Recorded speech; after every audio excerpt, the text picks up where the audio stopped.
Mario Dumont. Une feuille de route impressionnante. Un curriculum vitae aussi long que le pont de la Confédération. Encore beaucoup d'analyses au cours de la fin de semaine sur Donald Trump. Là, ça fait un peu plus qu'un mois maintenant qu'il est au pouvoir. On a fait toutes sortes de parallèles.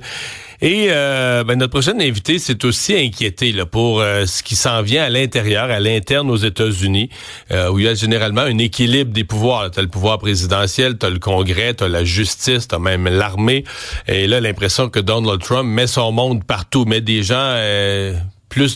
des gens de loyauté que des gens compétents dans ces différentes fonctions. Éric Duchesne, professeur titulaire du département de sciences politiques de l'Université Laval, est avec nous. Professeur Duchesne, bonjour. Bonjour, heureux d'être avec vous.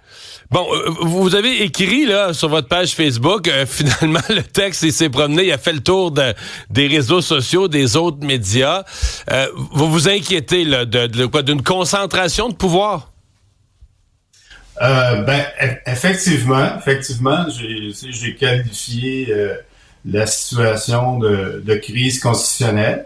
Il y a plusieurs indices qui nous le laissent croire. Là, comme l'image que je donnais, vous pouvez imaginer trois gardiens qui doivent se garder l'un et l'autre. Si un s'écarte un peu trop du droit chemin, les deux autres sont là pour le ramener au bon ordre.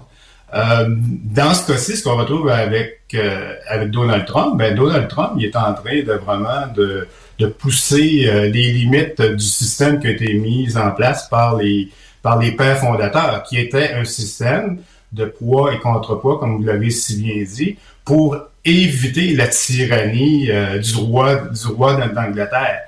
Et donc, que ce soit par les limogeages ou dans le cas du maire Adams, des démissions au département de la justice, les limogeages au niveau des plus hautes sphères des forces armées pour les remplacer par des gens qui sont fidèles à Donald Trump. On voit vraiment ici là je dirais presque en accéléré là un coup d'État là qui est en train de se mettre en place. Ça ne fait qu'un mois et on est épuisé jour après jour. On pense que comme on dit pour le proverbial, est-ce que le prochain soulier va tomber, the next shoe to drop. Ouais, parce que dans le fond, c'est la justice, c'est le FBI, c'est les grandes institutions, c'est maintenant l'armée. Il y a vraiment un sentiment que pour Donald Trump, c'est très, très, très prioritaire de mettre en place des gens qui vont lui être loyaux, plus que des gens qui se démarquent par leurs compétences ou leur curriculum vitae ou leur expertise exceptionnelle dans un domaine. Là. Effectivement, ça ne veut pas dire qu'il n'y a que des incompétents, mais il y a des gens qui ont été nommés à des postes qui sont très prestigieux, qui ne devraient même pas s'y approcher.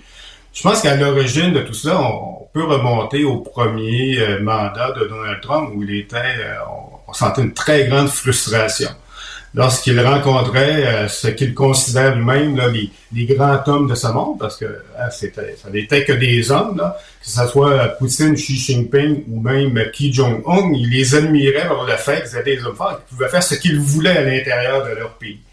Ouais. Donc, et là, c'est sûr que quand il n'y a pas de vérificateur général d'élection libre, t'es tout puissant, là. Ça peut être vu comme tu mènes ça comme une business, là. Tu fais ce que tu veux dans ta business.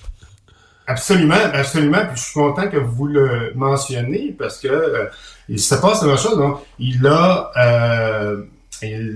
soit par des congédiements ou par des décrets, des proclamations, tout ce qui est d'agences indépendantes, des agences qui doivent être indépendantes. On peut penser par rapport aux élections, par exemple. Il veut mettre la mainmise directe là-dessus, asseoir son pouvoir de telle sorte que il peut limiter lors des prochaines élections. On peut penser aux élections de mi-mandat en 2026. Donc, toute enquête sur les interférences, les interférences étrangères.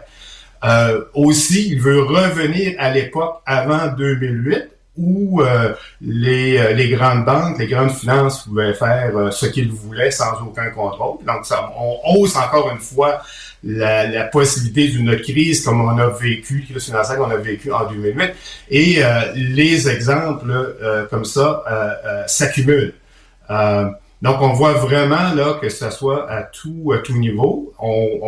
Et on se dit, bon, ben, on sait qu'il a nommé des juges ultra-conservateurs à la Cour suprême, mais même s'il y a des contestations, que ce soit par la CLU ou, comme on le voit, par plusieurs États, que ça remonte à la Cour suprême. Dans un cas même où la Cour suprême décidait d'émettre un jugement à l'encontre de Donald Trump, il ne serait pas obligé de s'y soumettre. Il n'y a rien dans la Constitution qui dit que le président doit se soumettre, même s'il y a une décision de la Cour suprême. Alors, il devrait y avoir des coûts politiques associés à ça.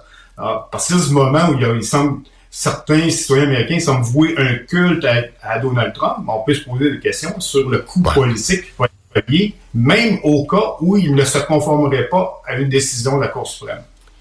M. Duchesne n'a plus beaucoup de temps, mais je vais vous poser une question parce qu'il y a bien des gens du public qui me la posent, qui nous l'envoient. Parce qu'il y a des gens qui voient tout ce que vous venez de dire, là, les efforts pour être super puissant, tout puissant, prendre le contrôle de toutes les institutions, la justice.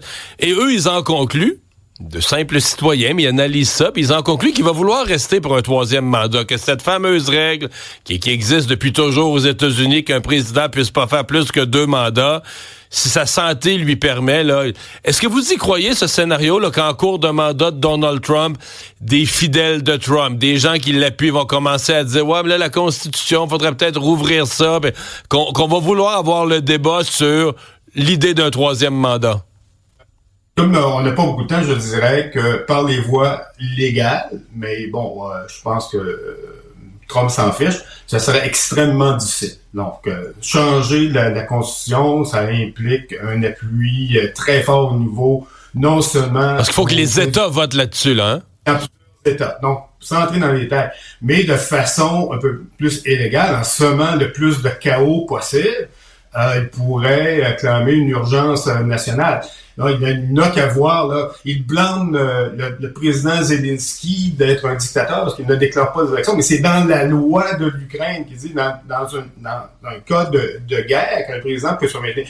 Il n'y a rien d'une telle sorte aux États-Unis, mais en évoquant un état d'urgence nationale, en ayant le contrôle total sur les forces armées, ben, c'est dans ce sens-là. Oui, il pourrait le faire, mais à travers, là, ce serait, bon, je pense qu'on pourrait presque le qualifier d'une guerre civile, s'il voulait se rendre jusque-là. Et bon, ben, tant de Donald Trump, étant si imprévisible, ben, je pense que la question se pose et elle est vraiment très légitime. Oui, effectivement, tout en rappelant quand même qu'il va avoir 82 ans à ce moment-là, ce qui soulève d'autres questions de santé et autres. Éric Duchesne, merci beaucoup. Merci, à la prochaine.